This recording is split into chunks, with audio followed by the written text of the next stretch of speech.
Hello, welcome back to Oliver's greenhouse.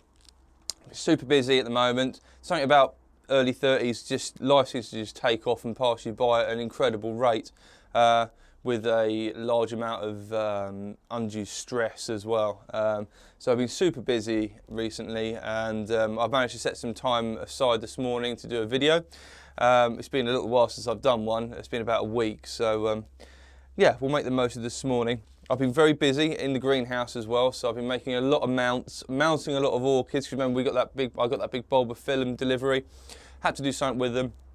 I've potted some, I've mounted others. I put some of them in the saucer mount, so we're going to have a good look at those this morning.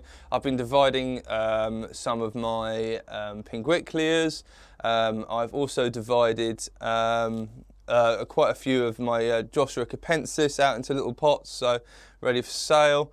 And I've also had a chance to pot up quite a few Nepenthes as well, so it's been super busy in the greenhouse. We're getting to that stage now in the year where I need to start thinking about the next set of weather conditions. So we've just put up with the real cold, horrible weather, cold darkness of winter. Everything's starting to change now. The snowdrops and crocuses are up in the front gardens. There's a real air of spring in the atmosphere. We've had some particularly mild weather as well, so we've gone from like -5 to like 14 degrees centigrade. It was in the back garden yesterday, so it's getting super warm.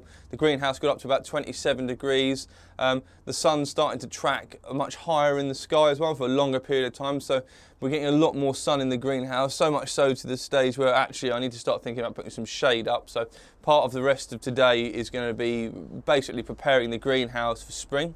Going to leave the bubble wrap up for the moment, but I'm probably going to put the louvre vent in behind the swamp cooler, clean the swamp cooler as well, get it ready for this year coming, and put some shade cloth across on the just on this upper part here, just because I don't want everything to get absolutely frazzled by the hot weather, because it's very easy to forget, even though it's spring and it may be relatively mild, that in a big plastic box it can get hot really quickly. So I need to bear that in mind before I scorch them. I mean, especially because it's predominantly bulbophyllums, they don't like huge amounts of light. So I'll only put some shade cloth on this side of the greenhouse, down about halfway, because I still want the carnivorous plants to get pretty much as much light as possible, which they're really enjoying. In fact, the Nepenthes I repotted look brilliant. They've really done a massive leaf jump. So, and also my Drossa regia, my king sundry, the one that was suffering with aphids, I cleaned it all up, sprayed. I just went mental and just completely bathed the whole plant in neem oil, and then waited overnight, washed it off, and then the next day I took a cotton bud and some isopropanol and just cleaned it off, because obviously they lay eggs and stuff and there's just things living on it, and if you just miss one microscopic aphid, it becomes a million aphids in about 7 minutes. So I just went mental, cleaned that all up. That's done really well. So this side, all the carnivorous plants are loving the increased light, and over this side I'm just very conscious of the fact that the increased light levels potentially lead to stressing my plants out, and there's a lot of them I've just mounted or repotted them. I'm very conscious of that having an adverse effect on them, so that's why we're going to be putting the shade cloth up. We're still having a problem with slugs as well, which is driving me up the wall, so there's a continued fight against those going on. I've got a product, in fact I've actually been given a product to combat that, so I'll be doing another little video straight after this one about that for release later in the week. Hopefully I'll get this one out tonight for you all. So I think the next step to do really is to move you around, and we'll have a look at some of the things I've been up to. Okay, so just to give you an idea of the amount of things I've actually been mounting recently, I thought I'd do a sort of an artistic sweep of the orchid wall, and we can have a look at how far it's expanded. So if I just turn it slightly, try and be as smooth as possible. So we started off with just a few plants over there, which I've added to now, and we're starting to creep up the greenhouse all the way up. We're up into the third bay now, so we're all the way up there, and these are all some of the bulbophyllums which I had delivered, which I've actually got round to mounting up as well, because obviously I make these little mounts as we go, and pot them up, you know, sequentially. So that's what the orchid wall's looking like at the moment. Just pan you back this way, pick you up, and we'll move in and have a look at some of the plants. Not much in flower. The Scaphocephalum is always in flower, so that's doing stuff at the moment. Just zoom in on the slug damage over here as well. I'm going to be doing a separate video on this. Look, Look at the mauling. It looks like a Rottweiler's had a go at that Phalaenopsis. Absolutely mullered. They're still getting in. I hate them. They're the bane of my existence at the moment. So, unfortunately, the downside of the bulbophyllum orchid saucer mount, especially with having the name tag on the back of them, is there's no actual way of being able to see which plant's which without actually taking it off and having a look. So, what I can remember, this is bulbophyllum laceo-chillum down here. As you can see, I've mounted. Try and get him in focus. There we go. So this is mounted on the saucer here. Doing really well, producing lots of little new roots already. And the sphagnum moss is starting to take on a little bit of a green hue. So that's either going to be algae or the start of other mosses and stuff growing on it, which is good because I think it really softens the background and makes it look a lot more natural. I really like it. My Stelis agnata over here is finished flowering. It's all done now. That came out with little flowers. We missed that because the flowers don't last very long. If I just pan out, we'll be able to see what I'm actually talking about. And that'd be this orchid up here on this square piece of what's it called? Epiweb, not epiweb, something similar. This man-made fibre. It flowered, but the flowers don't last very long, so they're sort of come and go. These ones came and went in almost a day, so they've sort of disappeared now. One of the other not my bulbophyllum, can't think, Oliver. My Pleuritalis shidi. Turn me over here so we can actually see it. Just zoom in. Lots of new little growths on that at the moment. There we go. Just zoom in on that so we can see it. Lots of new little leaves on this one. The slugs seem to leave this one alone at the moment, touch wood, but it's sort of enjoying the sort of warmer temperatures. Lots of new little leaves on it. This is, hopefully you can see it, this is a bulbophyllum flabellum veneris in one of my orchid pots. Pretty ugly. I kind of went mental with the glue on this one, so it looks a bit hideous. Just zoom you guys out so we're not trying to look at the actual plant on a microcellular level. So yeah, it's doing pretty happy on these mounts. I love these little mounts. They stay moist for ages, so it makes watering a real joy because you don't have to go completely insane all the time. I just top them up, give them a spray every morning, and that keeps them perfectly wet throughout the whole day. So that's him. Unfortunately, like I say, it's not quite. I don't know whether I'm going to see many flowers this year anyway, because they've been sort of mucked around with and moved about and stuff and repotted and remounted, and they've travelled and stuff. So I'll be surprised if we see anything actually going on with them. We've had down here's a mess down here. There's a dead Paphiopedilum flower there. That's all finished. That's gonna this big monstrosity over here in the corner. One of the videos I'll do if I get some time next week is this thing's getting repotted and divided because it's just hideous. It's a lot of the buds blasted this year. There's a little bit of rot happening on some of these leaves as well, so it just needs taken out of there. We're going to give it a proper clear up. I'm going to divide it all out, and I don't know, I might give some of them away as a 500 plus subscriber prezi to some of you guys. So I don't need a plant that big in here anymore anyway. So my little tiny what's it called? Hang on, it's written underneath it. The little Nepenthes is heavily in flower. Again, we've got lots of new leaves on this guy. It just seems to keep going. It's really enjoys growing in my greenhouse. There we go. Hopefully you can see that quite clearly. Loads of little flowers all over it. Loads of new leaves. Grows really well. Really likes it in this environment. Let me see one of the flowers on there. See if it's going to focus in. Is the camera going to focus? Kind of. So yeah, you can see, and lots of buds on it as well. So growing very happily in the greenhouse. I just put him back in this pot. He was hung up for ages, but then it just made watering him a bit of a pain in the backside, so I moved him. I'll be looking for some form of other means of mounting it, not mounting it, of growing it at some point. One that doesn't require it to be hanging up out the way all the time, because it's just a bit of a faff.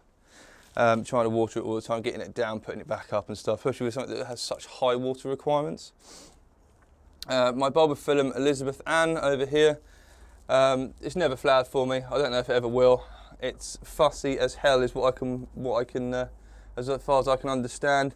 I've managed to reflower most of my bulbophyllum, but not this one. This one just doesn't seem that it produces new growth. The bulbs mature, but it never goes any further than that. There's a few new growths on it. It's already done some already this morning. You might really see down by my finger, there's one in there as well. So not sure what to do with that. Not sure whether to get it out and divide it and mount it and see whether or not that gets it to flower. Gomez Orchid, looking brilliant. Loads of new growth on this guy, loads of new roots as well. It's just going mad. So really enjoying the environment. A few little dead leaves just in here, these little grassy leaves. Loads and loads of new roots. And well, I guess you can call them pseudo bulbs. They're these tiny little funny shaped pseudo bulbs. So yeah, really happy. That's really enjoyed being potted. Just scroll out of it and then we'll pick you up and move over here. Have a look at some of the other mounted orchids. There we go. Right. So I put the Neolucia is next to the Isabelia, which is still growing and looking really, really good. Let's just put on some new growth if I can get it off the wall. Hopefully you can see that.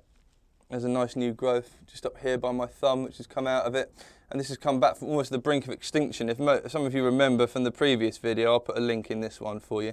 It was down to like 3 bulbs. It was, well, these 3 bulbs, and these were starting to go a funny colour, and I thought we were going to lose it. So it was like an emergency do or die mounting video, which we've done, and it seems to be looking okay, and it's put on a nice new growth pretty quickly. So feeling positive about that. I think we've managed to save that plant. Now the Isabelia was doing super amazing, but then I noticed some slugs got some of the roots, some of the new roots on it, which is really irritating, especially around. You can't really see them, but in here, some of the new roots got munched off of it, which really irritated me. But apart from that, it's still nice and green, nice and grassy green. Quite a few new pseudo bulbs on it, so it seems happy enough. It needs a water. Everything in here needs. Haven't done anything yet. There's been no watering going on whatsoever. Even this time, even when it's so humid in here, it's 76% humidity and 20 degrees in the greenhouse at the moment. And I'm still having to water every single day. Just pick you up, just move you ever so slightly. There we go. Bulbophyllum barbadurum. Now I actually got this fella out the other day to repot it or remount it, because I was like, it's just not doing well enough. I'm not happy with it. And realised that actually I'm not sure, and I wouldn't want to over egg the pudding and say that I think it's going to bloom, but there is some biomechanical activity which may indicate that it's going to flower. So that would be super exciting. This was like my unicorn, this plant. I've always wanted one of these because the flowers are just so damn peculiar. And it was also, I think it was submitted to the Royal Horticultural Society sometime in the 1800s as like the missing link between animals and plants, because the flowers have this tendency to move even in like the slightest wind, and they sort of flutter up and down and look very peculiar. And I'm not sure if you guys are going to be able to see this. So it's got a new growth. If I lift this, there's a new growth just down in there, you might be able to see. Underneath this pseudo bulb here, I don't know if the camera's going to focus at that distance, because you might be able to just see them underneath my finger there. Okay, there's like 2 little nodes, and they don't look like new pseudo bulbs, they look like little flower spikes. So we'll have to keep our eye on this fella, because it has the most peculiar flowers, I think, in the whole bulbophyllum genus. They are really unusual. So yeah, I held off. I had decided to hold off on repotting that yet until we see what's going to emerge from those, or remounting it. But eventually my idea is to move onto one of the big saucer mounts, because it just needs more humidity than I can give it, or more water than I can give it whilst it's on that mount. Okay, have a quick look at down here. The Scaphocephalum is in flower. Now I mounted him on one of my just zoom in, on one of my little homemade mounts.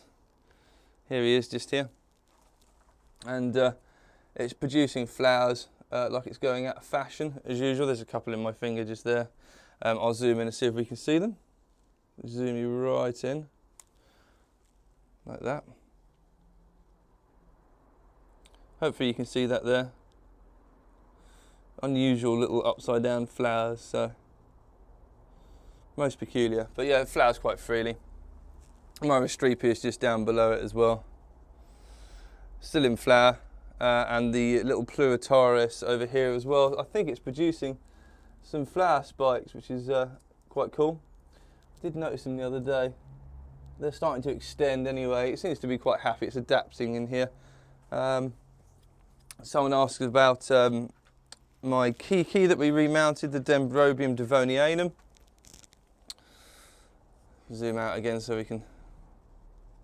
There we go. So this guy here. But shortly after I repotted it, it immediately started to bury its roots down and into the new soil. I just found a slug on something. I just have to immediately kill that. Dirty, filthy things, horrible. It's all getting in my greenhouse. It's driving me up the wall. One of the things I've got to do today is actually, I've actually got to take everything out and then leave the greenhouse overnight to dry out. And then tomorrow I'm going to use some grip fill and I'm going to go all the way around the bottom of it and fill it all in. Anyway, so it produced some new roots very quickly, which then hurriedly burrowed down into the media here. Now this is one of those ones that's, it is actually deciduous, so what will happen is it will drop all of its leaves. It's so warm in here it hasn't had a chance to this year, so it will start a new growth basically annually from the base here, which will emerge, and same with the parent plant as well. Oh, there's the church going off.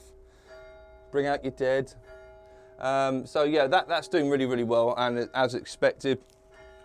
My Bulbophyllum Medusae, which is down here, I'll just scroll down. You may already be able to see there's a couple of new growths here and another new growth going out the back as well, which is really good because that was just sitting there sort of idly doing nothing for ages. It's quite a warm growing species. Like I say, it gets down to approximately 14.5 degrees C in here in winter, which is probably a little bit too cold for it. But I haven't seen any significant detriment occurring to the plant at all, really. It just kind of stops growing. It still looks perfectly healthy, so I'm just going to force it to adapt, sort of thing, really, by keeping it in these conditions. And it will adapt, I'm sure. So, new growths. I don't know whether we're going to see any flowers come out of it this year, but we'll have to wait and see. And then my epidendrum, which was being munched on by a slug, is up there, next to these two bulbophyllums. This one being Wendlandianum. Find the right hole. I'm trying to hang these things through bubble wraps. They're all a pain in the ass, pardon my French. So yeah, once again, these two are doing really, really well as well. They love being mounted. I just put a big pad of sphagnum moss over them and then just tie it on with some real fine fishing line just to hold them on there, which keeps them nice and evenly moist.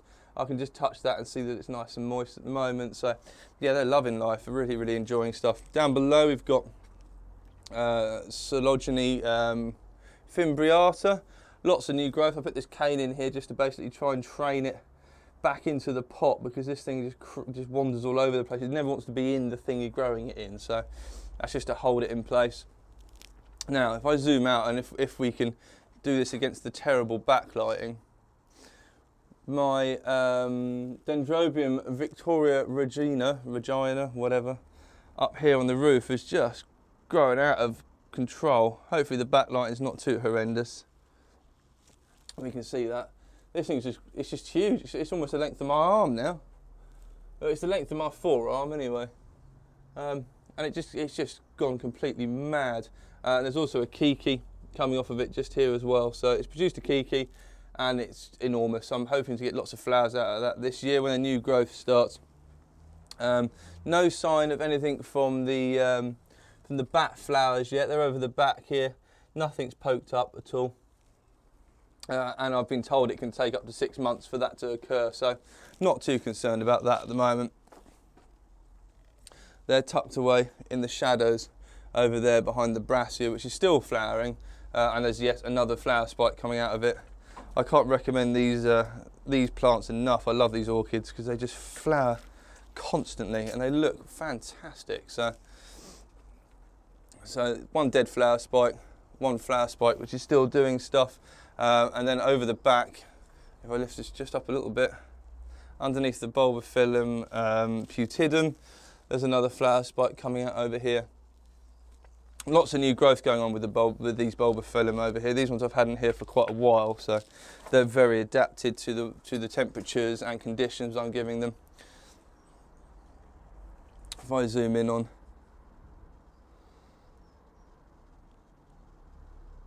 this is what I thought was Fascinator, and it was sold as Fascinator, but I'm reasonably convinced that actually it's Putidum.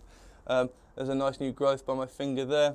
If I spin around the other way, there's another new growth coming out just here, and an old dead flower spike which needs to be trimmed off. So, yeah, lots of new growth on him. If I wind you up in the air, like this, up to eye height. This is bulbophyllum Ambrosia. Oh wow, we are close up. You're able to see it on a molecular level, this one. I'm going to zoom out a little bit. There we go, like that. This thing grows like it's going out of fashion. I reckon it produces at least a new growth every single month. It's already starting to sprawl out over the side of the saucer here. Adrossera capensis as well has taken up residence in the pot. I don't know how it got in there. I certainly didn't plant it in there. It's just decided to grow in there. Not sure what to do with some of this new growth that's coming off the side of it. I was thinking about hanging one of my orchid mounts off the side of it and just training some of these adventitious growths onto it and see if they'd root into it and then just snip them off. And I don't know, sell them or just have more bulbophyllum Ambrosia growing around the greenhouse. So yeah, it grows really well. I like that orchid. I can't wait to see it flower, if it will ever flower for me. Some of them just seem super fussy, like Barbagirum and Elizabeth Ann. People have great success with those. I have great success vegetatively, but not so much in flowering them. And I let them get pretty cold as well. This is Dendrobium speciosum. We've got a nice new growth. This is a monster, this plant. It's absolutely huge. And it's just like the root machine as well. It's got roots growing up, roots growing down. This big growth this is produced this year already. And it grows so quickly as well. It's lovely, fresh, green new growth on here. So hopefully that's going to flower. It's not flowered for me yet. I've had it for ages since it was a tiny little thing. And this year it's decided to really go for it. So I'm high hopes that it's going to flower. Loads of new roots. If we turn it up the other way, if I actually turn because it's two baskets, there's two teak. It started off in a small teak basket, ended up going out. It's all covered in roots underneath as well. So I just put it inside of another teak basket. It's like a basket inside a basket at the moment, but oh, horrible noise. Yeah, it's doing very well. I need to cut off some dead flower spikes and stuff. Drosera schizandra, which we repotted. This one is going to flower.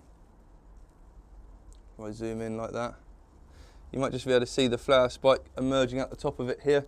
It's getting too warm in the greenhouse now, so these will be going back into the house out of the heat because it's getting warm in here, and these guys will just die off super quick, so they have to go back and live back inside the house. So maybe up in one of the kids' bedrooms. It's relatively cool in Emma's bedroom, so might have to go and live up there. If we scan round over this way and zoom out, there we go, that's better. You can see a lot of the carnivorous plants over this side. This is the original Dendrobium devonianum. I rescued it. It had been on its cork mount since I had it, which was far too long, and it had been looking super sick. So what I did was I just peeled it off very gently, as best I could. I peeled it off. We have a look, a bit of focusing on it. And it was like all the cork mount had become decayed behind it. There wasn't very many viable roots. They looked really ill, and I was like, are we going to lose this thing? So it's still a bit touch and go with this. What I did notice, you may or may not be able to see, you see that tiny lump above my thumbnail? That's a bud. So this thing flowers from the old canes. I did spot some more on it. There's one there. Where were the other ones? There's another flower bud. If I turn the orchid around this way, see between my fingers there? There's another bud there. So this thing's going to flower. It's the most unusual looking orchid. I think they look like little Pokemon or something like that. Very unusual looking thing when it flowers. And I also got round to repotting my Stanhopeia. This is the unidentified Stanhopeia up here. I have no idea what it is. It could be Tigrinus, it could be odorata or whatever it is. I don't know what it is, and we won't know until it flowers. So it's like the mystery orchid. If I wind you up this way, there we go. Might be able to see just in the top of it there. So basically it wasn't staying moist enough, which has been the story of my life. Even with sort of like regular watering, it wasn't enough to keep it sustained. So I potted it up. Basically it's almost pure sphagnum moss in here. And it's produced a series of new growths already in a very short period of time. So it's really enjoyed the repotting and the increased humidity. It's also enjoying the increase in light as well, because this thing really likes high light levels. So that's really, really good.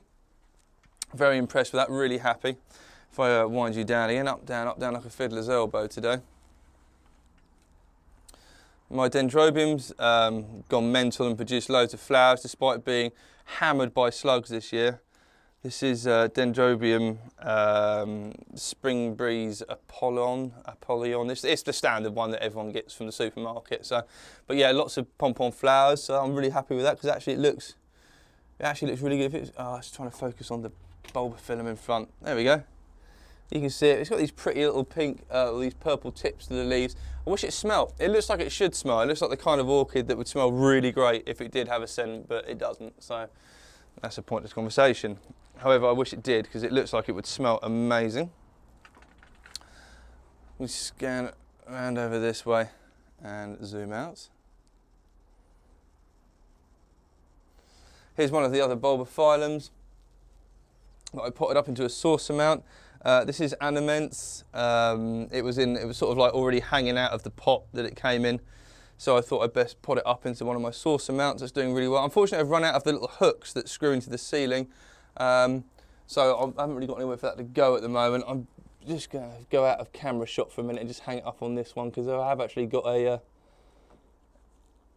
location where it can go in the meantime. Now, that's less than ideal.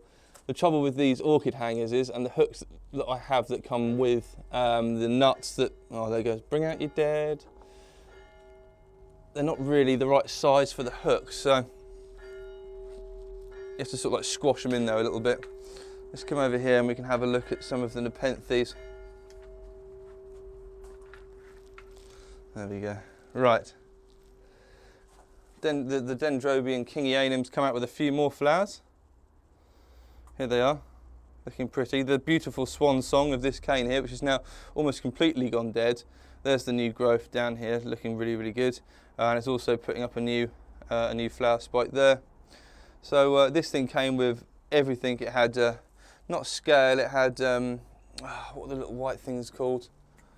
Not woolly aphid. Oh, when I come to editing the video, I'll write down what it is. The little white woolly things covered in the wax, it looked like a hairy woodlouse, sort of pain in the backside to get rid of. Anyway, neem oil, once again, completely wiped that off the face of the planet, and we've just got a sort of slowly recovering Dendrobium. Dendrobium spectabile, which is this big fella up here. It's underneath the LED light just to give it a little bit more day length. If I move carefully over here so the legs are evenly spaced. There's all the Drossa capensis I potted up over here, sell them on eBay. Drossa venusta as well over here. Some have been more successful than others. Some have just plain carked it, but some of the others are sort of doing quite well. And if you scroll up, look down directly below us, here's some of the Nepenthes. This is the Nepenthes fusca, which I repotted. It's really reacted very well to repotting, some grass growing in there. And all this sphagnum, which I've already put some live sphagnum in, it started to grow already. A huge leaf jump, absolutely massive. So this guy's going to be a prime candidate for a hanging pot soon. I'm hoping it's going to start vining and we'll end up with a nice Nepenthes growing across the inside of the greenhouse. My other Nepenthes, which is, what are you? Your Nepenthes cross ventrata, which is growing up on the ceiling. Horrible amount of backlighting there, I'm sorry for that. That guy up there, we're starting to get what I consider to be intermediate pictures. They're starting to change shape slightly. Where is one? Here's one here. No, they're sort of smaller in size, but they're more fluted. And also I've noticed that the space between the leaf axials is really starting to increase. So I'm hoping this guy's going to get repotted today, and hopefully that's going to encourage it to grow up and do some vining for me. Also up on the ceiling here as well, if we can move back a little bit, we've got I have to go up there and get it. This is Bulbophyllum grandiflorum. This is the one that likes quite a lot of light. It's also got some tillandsia growing in there as well. I'll just move you down so you can see whilst I'm talking about it. There we go. So lots of new growth. If I spin it round this way, you can see these nice new growths in here. There's another one emerging down there. Another one emerging here. And what I've done with the tillandsia, I've just literally popped them on top here, and they sit on top of the growing media at the moment because they like quite high light. This is near the misting system, so it gets a lot of mist anyway, so it stays really humid during the day. And they seem to be doing really well. The trouble with the tillandsia, and I don't know about other people, I can't really tell whether they're growing or not. I mean, they're green underneath the silvery stuff. They're nice and lush and green, but I can never tell. They must be just so slow that I can't notice them growing, because I've only got 3 tillandsia in here, and none of them seem to be growing or doing anything which is actually noticeable. I'll just hang that up there. There goes one now. Look. Ugh. I'm up to the camera here. I can't tell whether it's growing or not. I mean, it's nice and green underneath here, and then the silvery coating obviously obscures you know, the level of the photosynthesizing surface of the leaf. So it seems to be doing okay. I'm just not sure. So that was it wasn't doing particularly well when that came from the garden centre. It was just sitting there looking sad, so I sort of adopted it. My other one, Tillandsia bandanense, I think it's badensis, this one here. I think it's produced some new growth, but it's not like an orchid. It's not like an orchid which obviously produces like a, oh look, there's a new growth, I can watch it develop and stuff. This guy, I just don't know. I don't know whether it's always been that size. How slow are these things? How fast are they? Just leave a comment down below, because I don't know. I don't grow them. I'm by no means an expert, and this was just a freebie. This was just given to me, so I don't actually know. Oh, it's just got just the right size hole. If I can get it in the... I have to use 2 hands. God damn it. There we go. Just hang it on the side. That's loads easier. Right. Nearing the end of the tour now, so we'll have a quick look over the other side at some of my carnivorous plants, which have all come out of their slumber now and are starting to look really good. Just click that back on my belt. Let's turn you guys around. Oh, I nearly forgot. There was almost a gasp of shock there. So if those of you remember my Drosera regia, which was looking a little bit on the sad side, he's over here. We can zoom in on him. He's looking really good. There he is. So this guy was the one who kept getting aphids. I didn't know where it was coming from, but it kept getting aphids. And it was driving me up the wall, so I just went completely insane. I thought, well, if I lose it, I lose it. At the end of the day, it's, you know, I can replace it, and just went overkill on bug spray, well, in this case, neem oil. It doesn't seem to have had any adverse effect on it at all whatsoever. And in fact, it's come back leaps and bounds. It looks really, really good. It's really responded to the LED lights. If I pull back over here, like that. There we go. I'll pick him up. There, as you can see how big it is next to my hand. Give you some idea of perspective. And loads of new growth. This and some of the leaves are absolutely enormous as well. You might be able to see how dewy it is. Absolutely covered. Loads of new growth. Okay, so I think I accidentally pressed a button there, and I was like, oh my god, how long has this been not recording for? As I babble inanely at it, I thought I'd pretty much just talked at a dead camera for the last sort of 10 minutes. Thankfully not the case though, so that's good news. So after the miserable cold weather, my Drosera bonata var dichotoma has sprung back into life. That's looking really, really good. That was just looked like a pot of moss for ages, but loads of new growth. It's all uncurling, so that's looking fantastic. My Drosera capensis giant form decided it was going to die a death. That's over here. Hopefully you can see that's right in the centre of the image now here. So this is the original plant. It died. But from the roots, it's produced another plant here, so fingers crossed that's going to be okay. I also divided up my pink Wickler. You can see some of the little pink flowers just in front there. So this was just one massive clump here, and then I've just divided it out, and I managed to get 1, 2, 3, 4, 5 plants out of it, which are now sulking because obviously I've disturbed them. A few little leaves have died off, but there's some new growth coming out of each, so they're going to be okay. Drosera Adelaide is starting to go red over the back here. It's starting to change its colour. It's also in flower, if we zoom in on that. There we go. So it's starting to change colour now. It's starting to take on a bit more of a red hue. It's covered in mucilage and is also in flower as well. And these ones here, these are still for sale. They're on eBay. No one's bought them yet. So hint, hint, if any of you want some nice Drosera Adelaide plants. There's one here. This is just about to flower for the first time. And there's another one over the side as well, just in here. They're still on eBay. Drosera prolifera, which is this one here, is proliferating and is in flower. I have to bend these little stolons around because it's producing so many little plantlets in the top of this moss. And this was original, just one of these seedlings off of my parent plant, which is over there, and it's just growing like wildfire. It's gone completely insane. I also noticed, and didn't realise this was going to be a thing, but I think it is going to be a thing. If it'll focus on it, it might. No. Here we go. This is my pygmy sundew, my Drosera scorpioides, and hopefully I can touch this and keep it in focus. So this tiny pygmy, this is a fully mature plant. That's how big it is next to my finger. You can see, I can't wait to get my macro lens. You'll be able to see this in so much better detail. But it's going to flower. This is a little tiny flower spike come out the top of it here, which is crazy. And I'm very excited about that